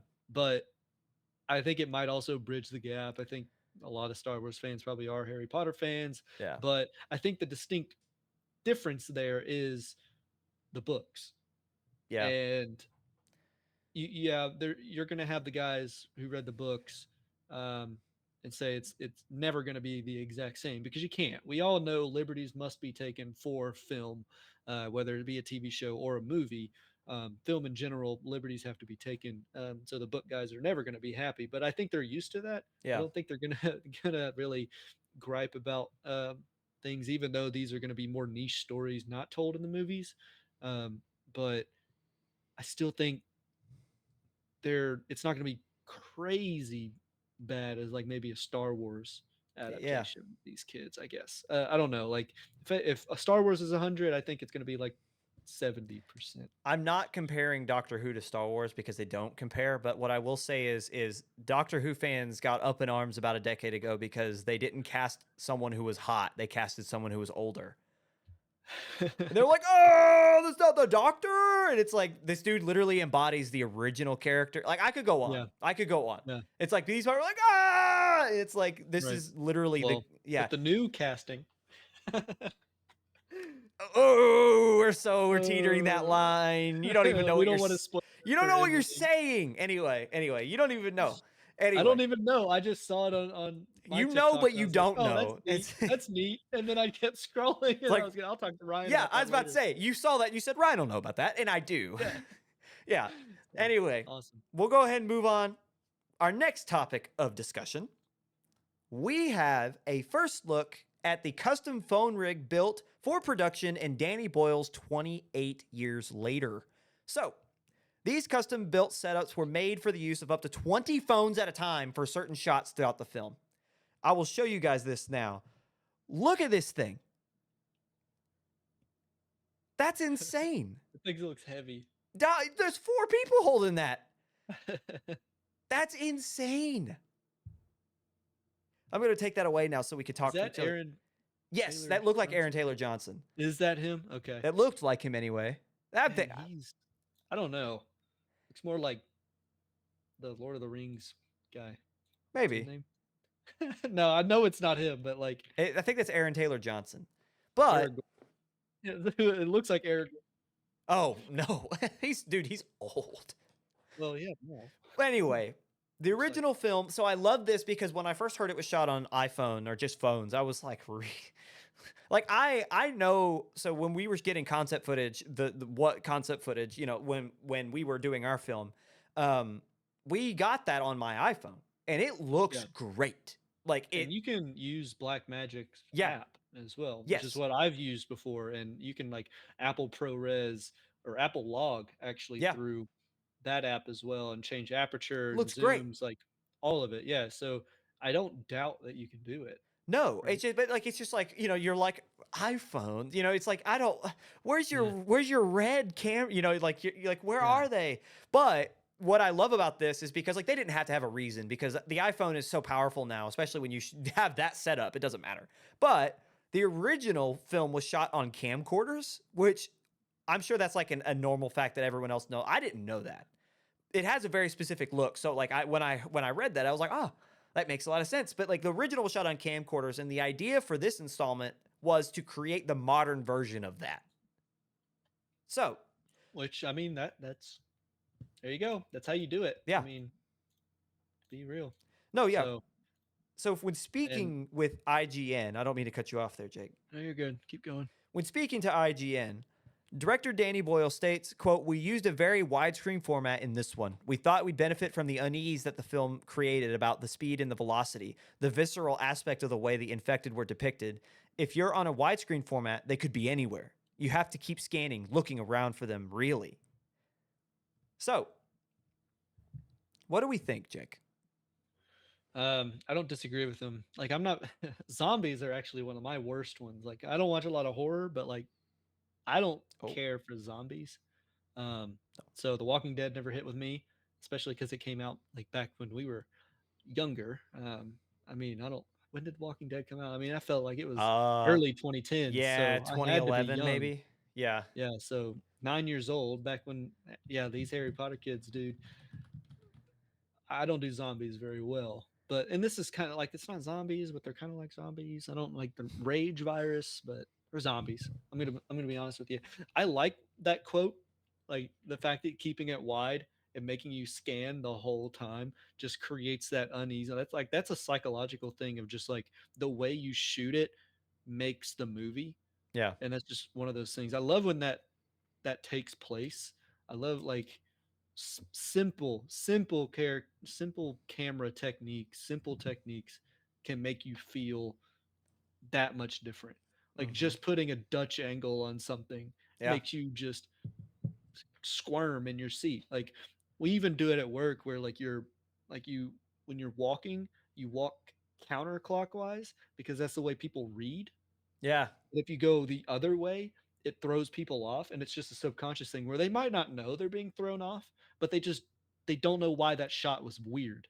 yeah, But and that sometimes is the exact reason why is they're walking clockwise around somebody or walking to your left and not your right. yeah, It's just small psychological things. So like this being shot so wide is brilliant in the sense that like yeah I'm for somebody like me, and that's the reason I bring it up. It's like I'm always looking for the zombie. I'm always looking for the and they're like he's right behind you.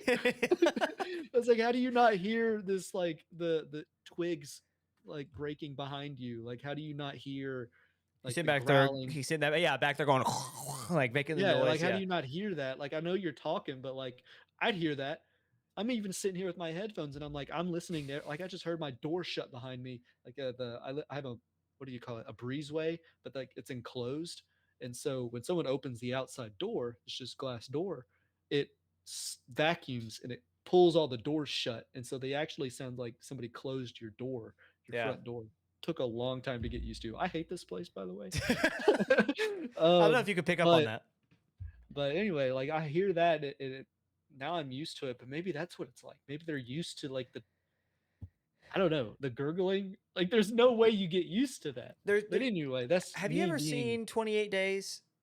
I know No, I've not you're seen saying any you're of them. scared of zombies. That's why I ask. Is No, I've not seen any of them. But like these guys are mad, right? These there's rage like viruses. there so like they run and the zombies Right. sprint. And let me tell you, when you watch it, it's like you know that feeling when you're like trying to run, like when you're a kid and you're like, if I turn the light off in the basement and I'm not up I the have to run stairs up in the time. stairs. Yeah, it's like Yeah. if I'm not up the stairs in time, something will get me. Like that Yeah. it's like that tingling down your spine as that's what it feels like when you're watching it for the first time. Like Oh, you're jeez. just like you're like like yeah, Yeah. go, and you just like they round the corner and all of a sudden you see like four of them just full sprinting, just rah, like chasing. Like dude, like it's freaky. And so the No. idea that this guy is like, yeah, we'll just shoot ultra wide so people won't know where they're coming from is like you're insane for that. But thank you. Yeah. Like that's gonna be I'm excited. I I like horror films. I'm excited to see what this looks like. Dude, the teasers. Oh, I might be gone on. You guys can still hear me. Oh, there we go. The teasers and the trailers, It's like they could still hear me. I don't know if you could. Uh, I could. yeah. See, Jake can't, but audience at home can because I'm recording myself. Uh, it looks great. Like there's some really freaky stuff in there. And I'm pretty sure they won an award for there's like apparently there's like award ceremonies for trailers. And Oh, I think they won something. So anyway, let's just film trailers. yeah, we just It'd be easy. got all types of laurels and stuff and awards. Like, yeah, we've never made a feature, but we've made like 15 trailers. Yeah, 15 1.5 minute trailers. You're welcome. Yeah. You're welcome. Do Someone's you got to think do the it. shot that we showed everybody of 28 years was shot on an iPhone? Yeah. You think the photo was taken with an iPhone? Yeah. Yeah. Probably. No, like I'm saying, like the 10 phones This, that are yeah, lined up there, this right here, that's 20 yeah, phones, I think. or 20 phones. So 20 phones there. Do you think the You shot think, itself well, was you know, taken with they, a phone? I want to say yes because like it'd be funny for the bit, but like Yeah. I don't know actually. It could be a professional photographer. You never know who's on set. But like, do you think that was a phone What camera? if Danny Boyle was like, no DSLRs, no mirrorless, impossible, can't be on set, won't have it, just Camcorder only. or iPhones. That's it. Nobody can do Okay. it. It's like, but we want to hire a professional, so I don't care. He's just yelling. Yeah, don't You do it. have to do it with an iPhone. Yeah, So, okay. man. Moving on to our final big discussion, or topic of discussion for the day. Kevin Feige and Galactus actor Ralph Ineson talk Fantastic Four first steps. So, Jake, me and you have talked a lot about this and how much this is going to win. After Yeah. reading, this is from Empire. I think this was probably it was probably the same interview because the stories came out back to back. They weren't in the same story, but they referenced each other. So I'm assuming this was just one interview or back to back interviews in the same session. But after hearing Innocent and Feige talk about first steps, I am thrilled. So, again, in an interview with Empire, Marvel boss Kevin Feige emphasized the importance of the Fantastic Four to the overall history of the Marvel comics and their various adaptations. Specifically describing Disney's acquisition of Fox and their properties, Feige described how this dream to tell the Fantastic Four story was suddenly a reality, stating, quote, "It came at the perfect time to help us launch into a new era. They are Marvel's first family, and I really wanted to do them justice." Feige also described his experience producing Tim Story's 2005 adaptation, which I will say is very underrated, and how things were different back then, describing how there was a massive, quote, fear of being silly and the pervasive thought that if they were too comic book accurate, talking about the villains and the heroes, that nobody would take the film's narrative seriously, which is how we get Cloud Galactus floating through space, Right. which is like still ridiculous to this day. So, Feige describes how now, 20 years later, he is ready to go all in on the comic book accurate depiction, which includes the 60s aesthetic, which we've already seen, and Galactus' depiction as an angular helmet wearing towering man over planets, etc., with the purple and the gold, or not gold, but the pinks and whatever. Speaking of Galactus, actor Ralph Ineson also spoke with Empire about the MCU's Fantastic Four adaptation and had an interesting perspective on the notorious Big Bad. So when you think of him, you think of one of the most polarizing villains in all of Marvel history. However, Ineson would disagree. In fact, he would state, quote, he's a cosmic force. He's a god of sorts. I don't think he's evil. Explicitly saying, I don't think he's evil. He's just hungry. Your brother's just hungry. Yeah, he eats planets. Like, what are you gonna do when you're that big, man? He's hungry. Well, it's like he's nearly omnipotent. You know, it's like Yeah. he's Galactus. So it's like he would probably eat Thanos, right? So like this is a whole different level. So I understand the point that he's making here. But it's an interesting one because when you think of Galactus, just it's almost singularly as villainous. But Yeah. innocent, and what's interesting about this is not only does the actor like kind of like talk about this portrayal, that makes me think that's how he's going to be portrayed. Is like, oh well, like obviously the Fantastic Four have to stop him because it's their planet and they don't want to die and they don't want to get eaten. But also, like there might be some understanding throughout the story that he's not trying to be evil. He's just doing what he naturally does. It just happens to be to our detriment, so we have to stop it. Yeah. Which would be an interesting like it's not even a moral dilemma because you have to defend yourself, but it is like it would be interesting if like Reed Richards is like, look, he's not evil. We got to figure it out. I'm frozen again, but you guys can still hear me. And I'm back. Hey. He's not evil. We have to figure this out. Is Yeah. all I heard. So to prepare basically. for the role, because the audience heard me, to prepare for the role, Innocent would drive through vast tunnels and imagine them as, in all of their vastness, as the trachea and the throat of the character, which was an odd quote to read. But also, he described how he was at a wedding and he was like, it was at the top of a roof, like a tall building in London. And he was like looking out at the cityscape, like getting in the character. And his wife was like, "You have to talk to somebody. Like you have to speak to the, you have to speak to the people who invited us." And this dude's just brooding in the corner, looking over the side of the building, getting in I'm gonna eat character. this place. Yeah, yeah. It's like the more I look, the more scrumptious everything looks. Like it just was really, it was a fun read. And Ralph Innocent seems like a really fun, like he's been in a lot. He was in Yeah. I know for a fact he was in The Witch with Robert Eggers, and he was in Nosferatu. He was one of Yep. the doctors in Nosferatu. So, and Right. I feel like I kind of remember him in The Lighthouse, but I don't know if that's accurate. Harry Potter, believe it or not. Yes, he was in Harry Potter. I couldn't tell you who, but that does ring a bell. Um, I'm scrolling right now. He's in apparently Final Fantasy video game. Oh, he's a prolific Um, actor. He's been around for a long time. He's just not been in like The Northman. oh, I don't remember that one.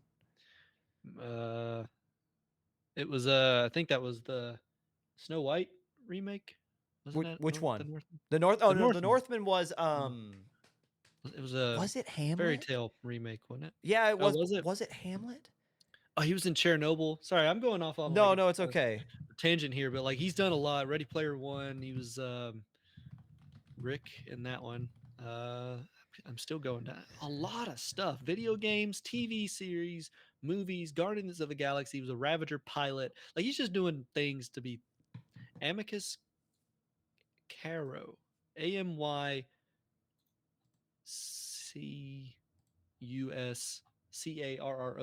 Hmm. Caro. So a character I don't remember, but he's been in so much since like 1993.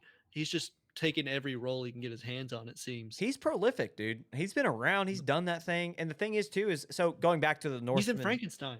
the new one. Yeah. Ooh, Yeah. going back to the Northman, that is based off of. So Hamlet is based off. Shakespeare got the idea for Hamlet off of a Nordic / Viking or like legend called Amleth. Mm, And so that's how that name. And so the Northman draws heavy inspiration from the original Nordic legend that inspired Hamlet. gotcha. He sorry to bring it back to so Ready Player One, he is the abusive uncle. That He's also the borderline abusive father in The Witch. ah, well, typecast. Yeah. Brother is like his voice is crazy. Like Yeah. when he was cast, it's just like it made sense because the dude's voice is like he's beyond baritone. Like He's gonna play it well. yeah. Definitely. When he speaks and you add that reverb on him and it just echoes and billows, it's going to be really intimidating. Oh yeah. For sure. Yeah. Right. And any further thoughts on the Fantastic Four and all the quotes that came out of it? I saw some comments talking about like, why is Galactus walking the streets? I know he's still big as skyscrapers, but like, isn't he the size of a planet? Like, he just eats planets. So why is he down there on the? Can Galactus like change his size? That's probably a Yeah, dumb question. I thought he could. no, he can. It's just like, and some of the teasers we've seen is his like foot, like crushing cars. I mean, it's as big as a house or bigger, like walking through the cityscape. But he's seen in a lot of the promotional and even the comics. He's his hand can wrap around the world. He. So I looked up people are just asking that question. I looked up can Galactus. Yeah, and it said the first option change size. Yeah. And the resounding answer again, Google AI. So take that with a grain of salt. But according to Google AI, yes, Galactus can in both the comics and the upcoming MCU film. Yeah. So it's just a question of why would he? Maybe he. Well, we just talked about how he's not a villain. Like he's not like not evil. But So the he's first just thought, down there chilling. the first thought would be like, how intelligent are they? And he like gets down there and he's like, he runs into Reed Richards, one of the smartest people on They the are planet. intelligence. I'm gonna eat them. Yeah, they're good, juicy. You know, like I don't know, like why is he down there? Dude, send him my way. He won't want to. The Jake guy's pretty cool, actually. I'm quite fond of Jake Holtzclaw. Maybe he'll give me a surfboard. Oh, you be the harbinger of death. Yeah, yeah. The gold surfer. Oh, okay. Okay. Whatever you say, bud. All right. And on that note, we have exhausted our main topic. So we have just a few more things to go through here. First, we're going to go over the latest releases in the trailers from this past week. We're going to talk about 4 of the 6 that majorly came out anyway. And we'll talk about the ones that we're most excited for and so on and so forth.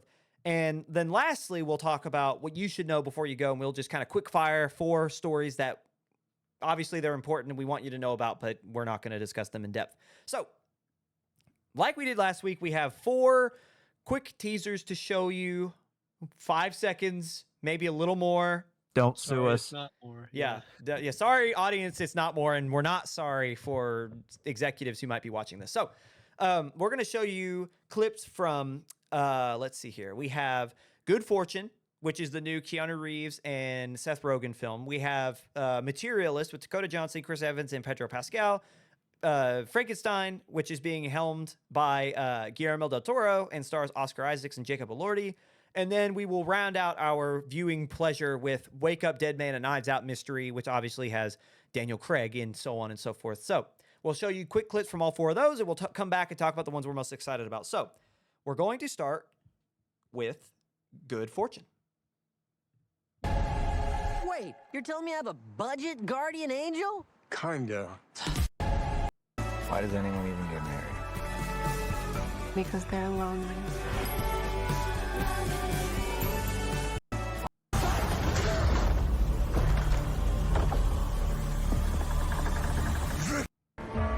This was dressed as a miracle.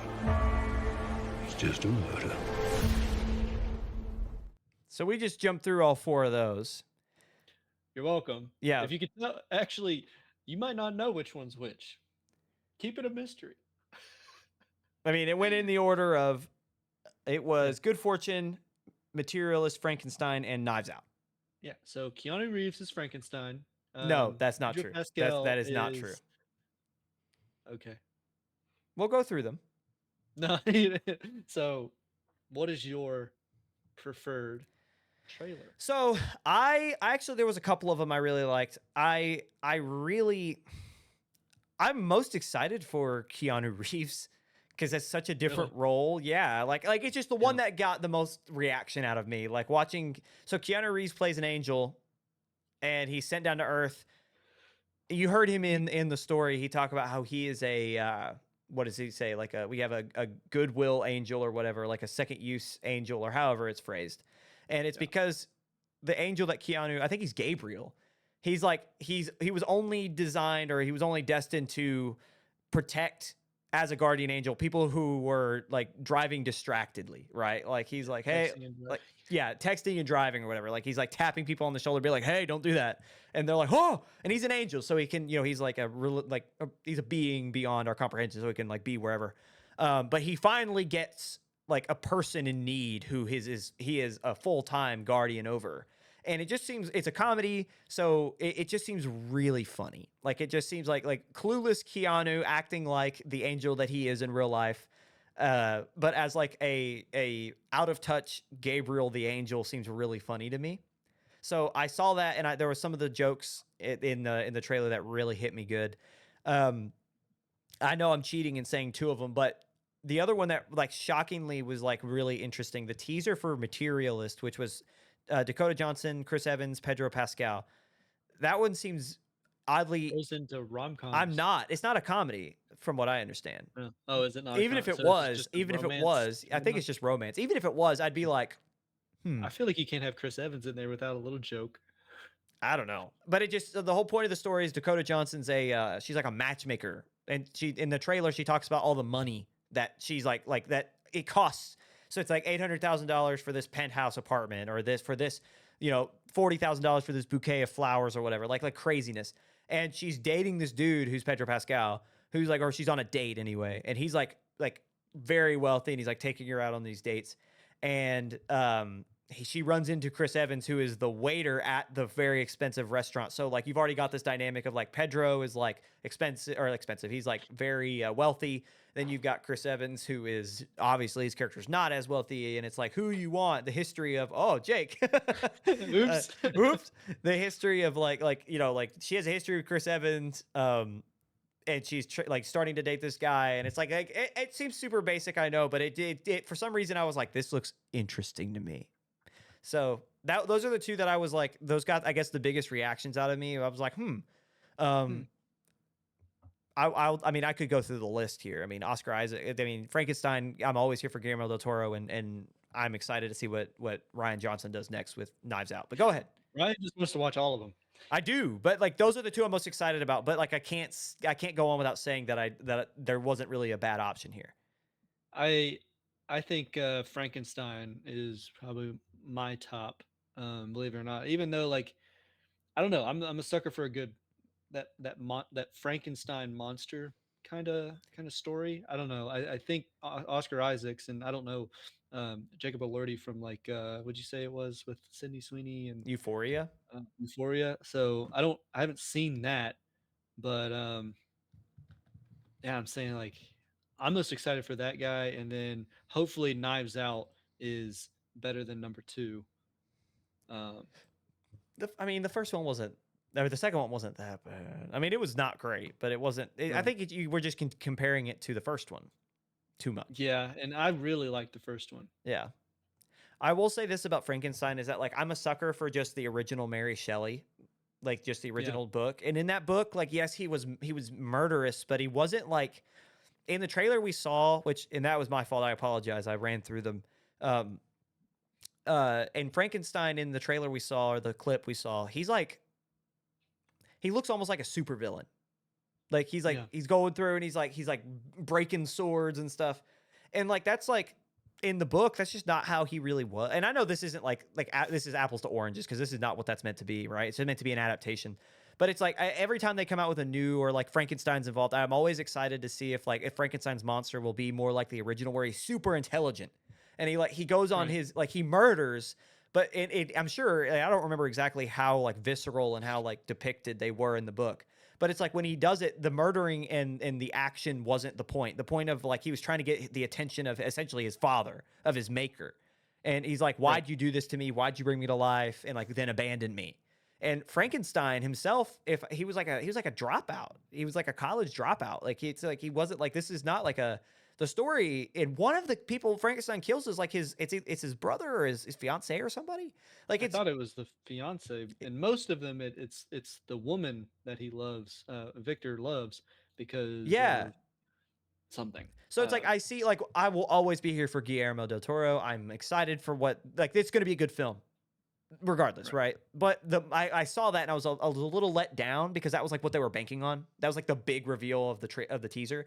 And it was like, oh, Frankenstein, crazy strong. And it's like that, but that's just not like, yes, he probably is in the original lore too, but that's just not his character. He's much Right. more intelligent and he's much more like, he's not just a rampaging monster. He's very vindictive and he's very intelligent. And that is something that I wish would be portrayed more often in media about this legend in storytelling. But that's my one qualm with Frankenstein. But I mean, that's my top, so you're gonna have to deal with that. Ah, Um, get and then over it. I'm hopeful for Knives Out 3, and then the other two, Materialist. I won't seek out unless I absolutely have nothing, and it's on HBO. Yeah. As we've talked about, if it's on HBO, there's a chance. I'll jump around. I don't know. It's like from genre to genre. I don't know. It just seems like it's really interesting. It's like, I want to know. I don't know. Maybe this is just like the soap opera version of me. It's like, or the dailies, like whatever. It's like, who does he end up with? Like, I just want to know. He wants to know. I like both Pedro and Chris Evans. Okay. So what? Yeah, yeah. No, you don't like Dakota Johnson? What did she You say? got something against her after the Spider movie? What did she say in that film? And Madam Web, what did she say? She says something to the extent of like, you're in the Amazon rainforest and you got bit by a spider. It's just one of the worst written lines in all of cinema history. I think she says it. I don't have anything against her, but that's all I think about when I think of Dakota Johnson now. Oh, jeez. Yeah. Come on, man. She's more than her spider movie. Spider lines. I'm in the Amazon rainforest. Just, He can't get it out of his head. anyway, we are moving on. We're at our last little bit of the show. We're trying to cut down on some time, and I think we've done that effectively here. And we're going to run through very quickly. We have what you should know before you go. Perfect timing on that. Thank you. What we will do is we'll go through, and again, quick hit, 4 quick news segments, literally just one line, and we're going to go back and talk about the ones we're most excited about. And then we're going to let you go. So, what you should know. Ed Gale, the beloved actor behind Chucky and Howard the Duck, has passed away this past week at the age of 61. Jackie Chan urges producers to get rolling on Rush Hour 4, stating, quote, "Hurry up, otherwise Chris Tucker and I will be 100 years old," according to Screen Rant. Ben Stiller teases Severance spin-offs and maybe even a video game. And Hunter Schafer is reportedly being eyed to play Princess Zelda in the live-action Legend of Zelda remake. Now, I know I froze for my viewers. I don't know why I keep freezing. But my audio listeners and my viewers still heard me. So, Jake, you're going to deal with it. So, Jake, that's what we should know. What are you most excited for? I am. Oh, dude. Wouldn't it be so horrible if I said Ed Gale's death? Wouldn't that be? All right, well, what catches your eye? What do you want to talk about? It Okay, doesn't have to sorry. be excited. Yeah, bro, Ed Gale's dead, so... No. Very, very unfortunate for Gale's family. I loved him as Chucky, and are we talking like Howard the Duck, as in, like from the recent Guardians of the Galaxy, or are we talking about like past? He was the original, like the... Okay. Yeah. I'm actually most excited about the Legend of Zelda. Believe it or not, I think Hunter Schafer is probably a really good pick for that. I don't know what the film, because Zelda is obviously not the main character in the video games of Legend of Zelda, or at least not the majority of them. It's Link, Yeah. the little boyish wonder who seeks out her hand, usually. But I think it's a great pick. I'm excited to see a live action adaptation. But we've been burned by live action. We will continue to be burned by live action. So I'm hesitant and cautious, but excited nonetheless. Yeah.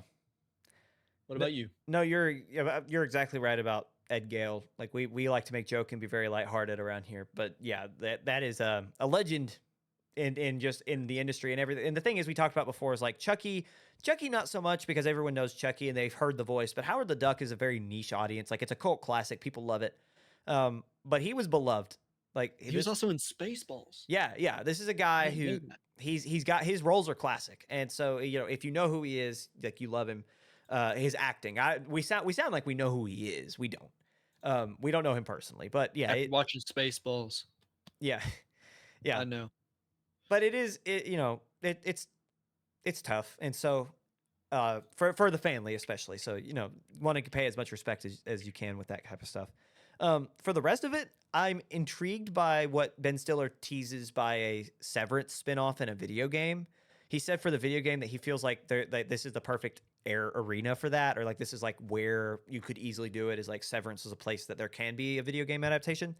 To go off the last note, to go off what you said about Hunter Schafer as Princess Zelda, she looks like Princess Zelda. Yeah.